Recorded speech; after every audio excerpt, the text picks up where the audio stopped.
you or a loved one dealt with a serious health problem such as cancer? Well, coming up on the Whitney Reynolds Show, we're sitting down with folks that are confronting wellness head on and seeing life-saving results. The Whitney Reynolds Show is supported by the Auto Barn Mazda of Evanston and Chicago, the Auto Barn Mazda, where driving matters, iLearn Center, intelligent learning for children 6 weeks to 5 years, helping our young learners become leaders, and the Respiratory Health Association, raising funds and awareness for lung disease research and programs. Special thanks to Kevin Kelly with App Properties, Pearl's Southern Comfort, Chicago Andrea Creative, Mazda, Modern Classics Furniture.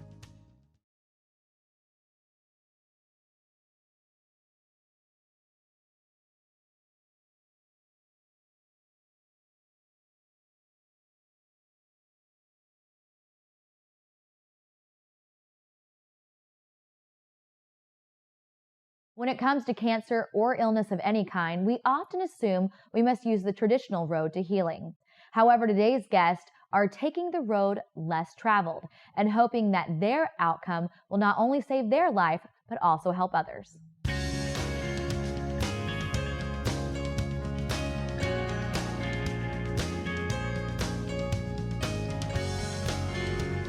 You're watching The Whitney Reynolds Show.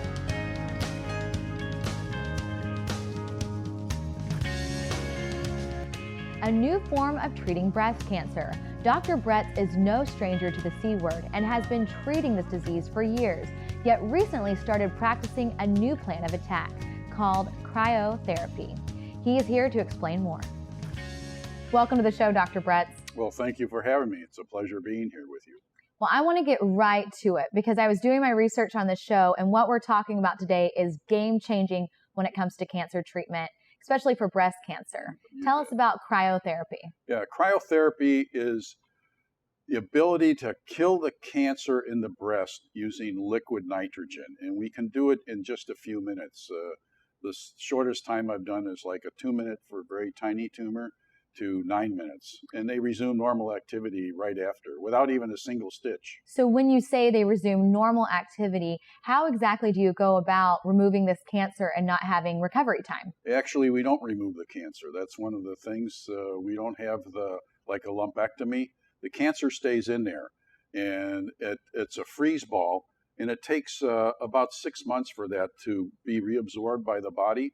And a new set of data has come up that as the dead cancer cells are being absorbed by the body, it turns on the immune system, so it recognizes the dead cancer cells like a dead polio virus and makes specific antibodies against her tumor.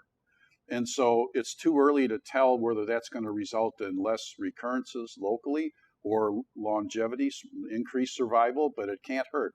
And so it's another way. We don't take it out too because it doesn't disfigure the breast then. You can hardly tell we were there. You can't tell we were there. Well, that's one thing that you hear with cancer patients. Sometimes they say when they first get diagnosed, I just want it out. Yes. But you're saying you're doing completely the opposite. Yeah, it doesn't work like that. That's the mentality that's been around for a long time because, quite honestly, that's the only thing we had was to get it out as quick as we could because that's the only modality.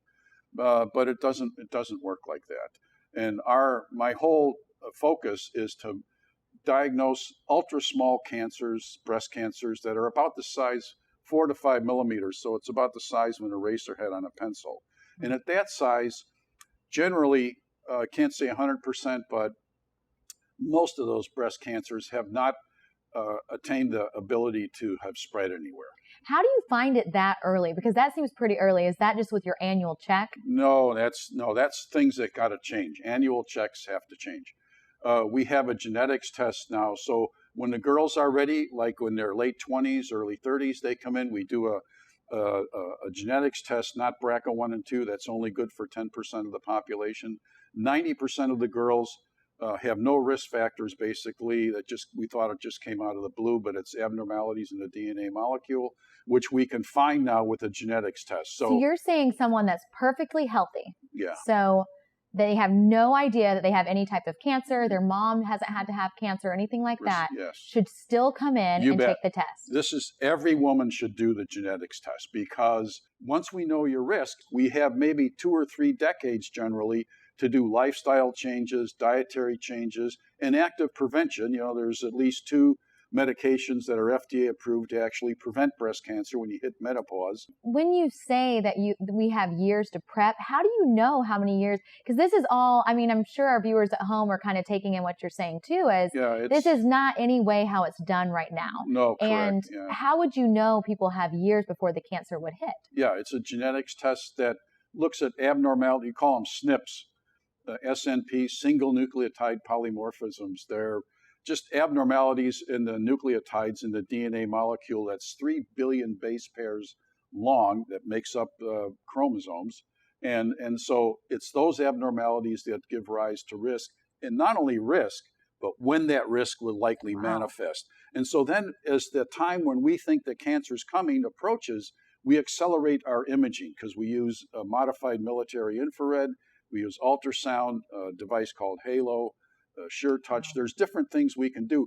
They all don't have any radiation, so I can do it as often as we need to find these really tiny cancers. And then I can tell if that tumor is very aggressive or not aggressive. Well, we're actually going to have one of your patients on in just a moment. Thanks for coming on. Well, thank you for raising awareness for breast cancer, because we need all the help we can get to get this new technology out there. Thank you. It's now time for the Social Sizzle with BJ Hardman, a woman whose hard work not only pays the bills, but also saved her life. We're here today because I had a suspicious abnormality on a 3D mammogram. And it's in my head, and I need to get it treated, and I need to kill this thing. I think I'm going through what every woman goes through right now. I think I'm worried. I want to make sure that we've treated this while it's still early enough so that I don't have to worry about it becoming something bigger, and then all of a sudden I have a really big problem. I think right now it's a small problem, and I want to make sure that it stays that way. The issue for me is I never expected that I would be a patient for the system that we produce. I am the chairman of the board and CEO of Sonaris Technologies. And Sonaris Technologies is an advanced cryoablation company. And for the last 7 years of my life, I've been working on cryoablation for breast cancer treatment. Cryoablation for breast tumors was always theoretical for me. That was something that I was bringing to women, and now I suddenly discovered that I'm a patient also.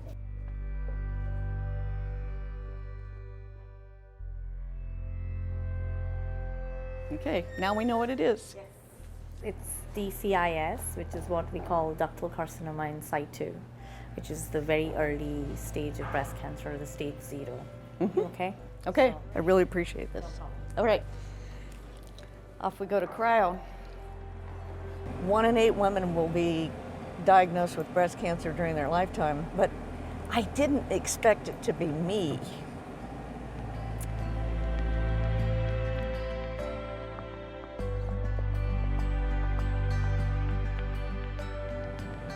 In the back of my head, I was thinking that it was probably just microcalcifications, and I was overreacting. And now I find out I wasn't at all. So yeah, I'm a little bit teary right now. I didn't want to have this be the diagnosis, but if this is going to be the diagnosis, I'm really, really glad that I'm driving across town right now to go get this thing fixed. I've always thought about Jessica cryoablation and what I was doing to bring it to the world so that women would have a treatment option. I just seriously never thought it would be used on me for breast cancer. Even this morning, coming down here, I was kind of thinking that maybe I was overthinking this and maybe I was overreacting. But now it turns out I wasn't. The effectiveness of the cryoablation procedure was evaluated using a clinical trial called Z1072. It was sponsored by the National Cancer Institute. The purpose of the trial was to determine whether or not cryoablation was effective at killing tumors the size of a nickel or smaller. What the study found is that cryoablation was 92% effective in killing tumors that were the size of a nickel, and 100% effective in killing tumors that were about the size of a dime.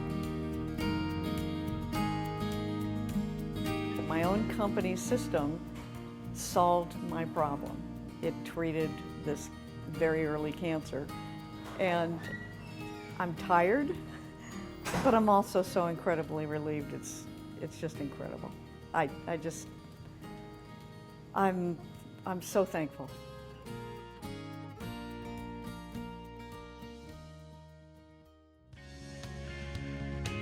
Next up is Daphne Ortiz, a patient of Dr. Brett's who used his procedure. Listen in as Daphne tells us how she came up with this option and her experience with this new procedure. Thanks for joining us, Daphne. Thank you for having me. So you were diagnosed with breast cancer. Yes, in December 2015, I was diagnosed with grade 1 is what they call it. What does that mean? Does that mean you caught it early?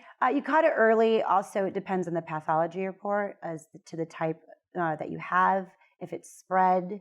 So it's more or less your tests that come back that determine what grade 1, grade 2, grade 3. Did you go in just for a normal exam thinking, okay, I'm going in for my yearly and then I'll be out of here and nothing will be wrong? Yes, I actually went in to see my doctor for just a checkup, and she did an examination and found something. And previously I had been going and getting some screenings through infrared from Dr. Brett's out in California when I was out there because I had been working with him previously. So I hadn't seen him in a while, and then I went in for a checkup and she found something. So when they found something, did you immediately go to the worst place possible of like, oh, I have breast cancer, this is the worst thing? Or did you know, okay, this can be cured? Like, where did your mind go when you found out that there might be something wrong? I kind of blinked for a minute, and then I thought, oh no, not me. But yes, I've just been diagnosed. And then I remembered, obviously, that I'd been doing some work with Dr. Brett's and thought, okay, he's been doing something that I had never heard of, and hopefully I qualify for that, and I'd at least like to try it. My doctor very quickly wanted to have surgery right away, but I told her that I wanted to wait and see because I knew about another method, and I had heard about it, and I was talking about it in terms of, Dr. Brett's. So your doctor originally said, let's go the traditional route, let's cut this out. Mm-hmm. And you knew about cryotherapy, and so that's why you went ahead and looked into a different way of doing it. Yeah, if I hadn't known of Dr. Brett's in previous years when I was introduced to him, had followed his work and started to do some work here and there with learning what he was doing, yes, I would have went right into surgery, and it was actually the week of Christmas. And so it made me stop for a minute and think, okay, part of my brain is freaking out that I just got diagnosed with something I never thought I would get diagnosed with. My boyfriend's wife had passed away of breast cancer as well. So I had to take a minute to think and say, okay, wait a minute, there might be another way. Right. And how lucky for me to even know there might be another way. How did you get comfortable with such a new way of going about this? Like, because we just heard about cryotherapy, and even though it's been around, it's still a whole new way of going about it. Right. So how were you able to be comfortable with trying something new?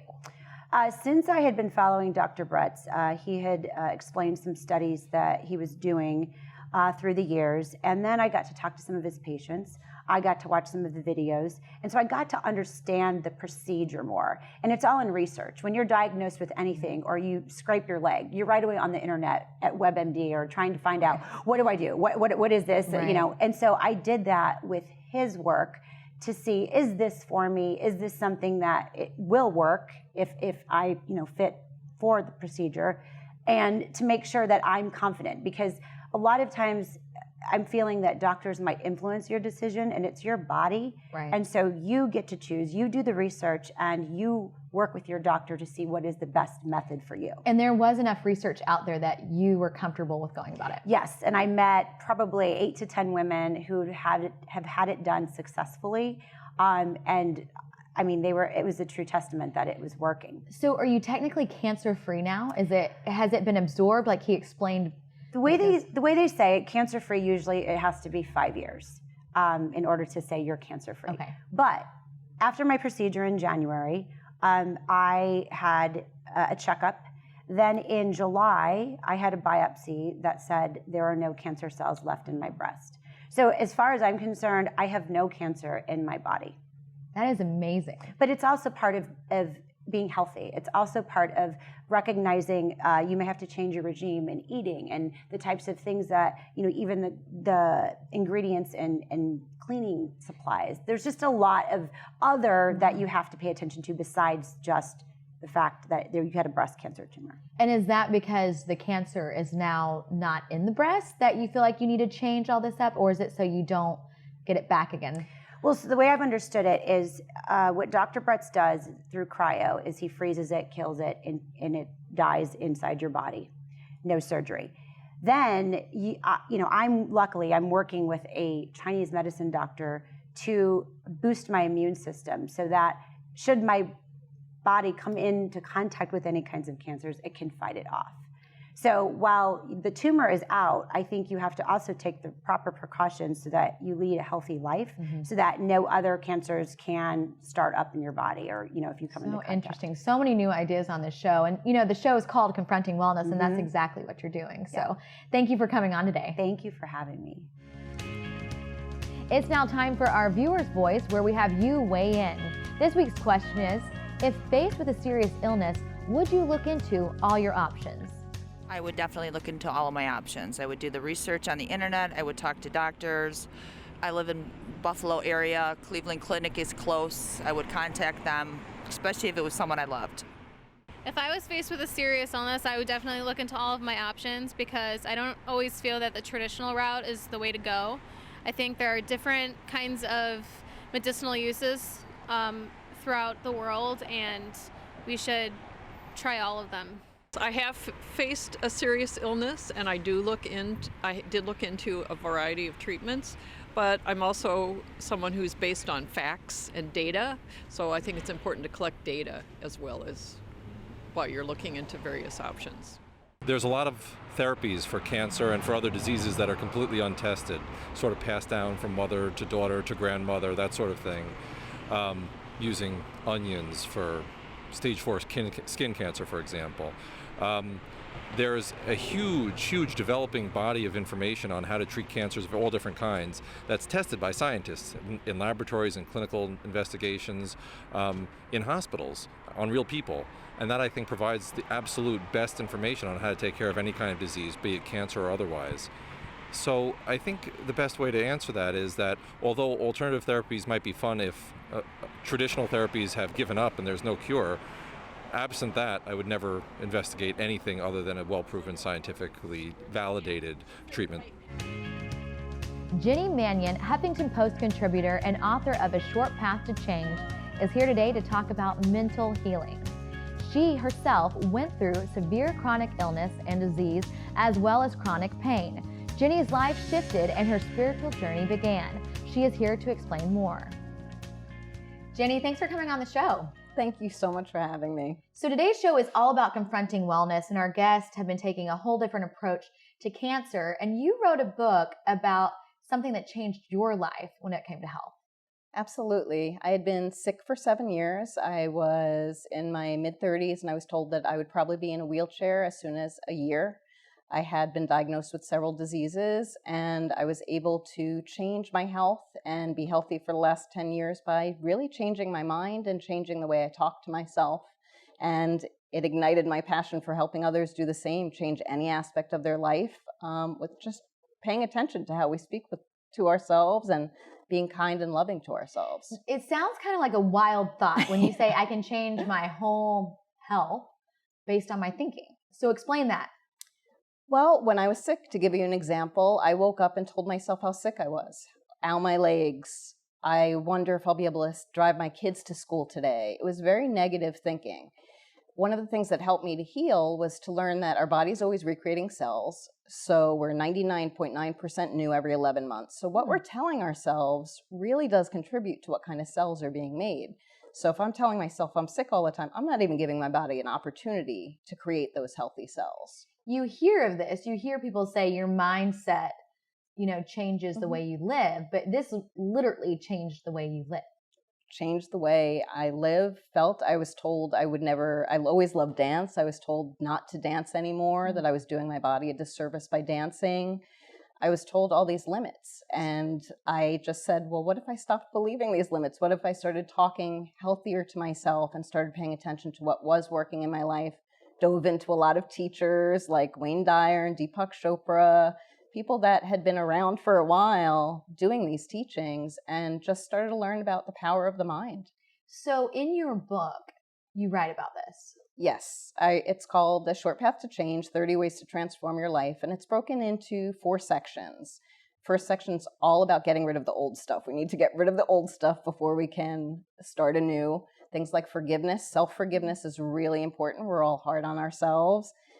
Paying attention to our negative self-talk, paying attention to the people we surround ourselves with, our influences. If our house is cramped with stuff, it's not good. Energy isn't flowing correctly. Second unit's all about on the chakra system, because Western medicine doesn't include that. In case people don't know about chakra, I learned about it last year, and I am 30, so it's amazing to me that I didn't know about it. What is chakra?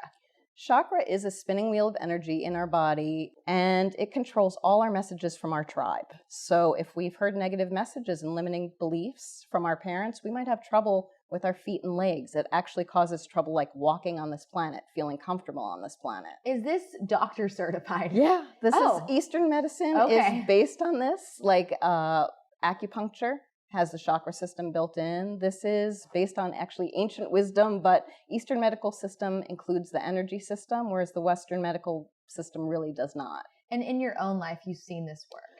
Yeah, this is my inner diagnostic system. If something is off, if I get a sore throat, I am probably having trouble communicating something. It's the throat chakra. So if your doctor diagnosed you with all these diseases, then what does he think about you now? Or she, what did they think of you? They were in shock actually seeing me afterwards, because I was in there a couple times a week.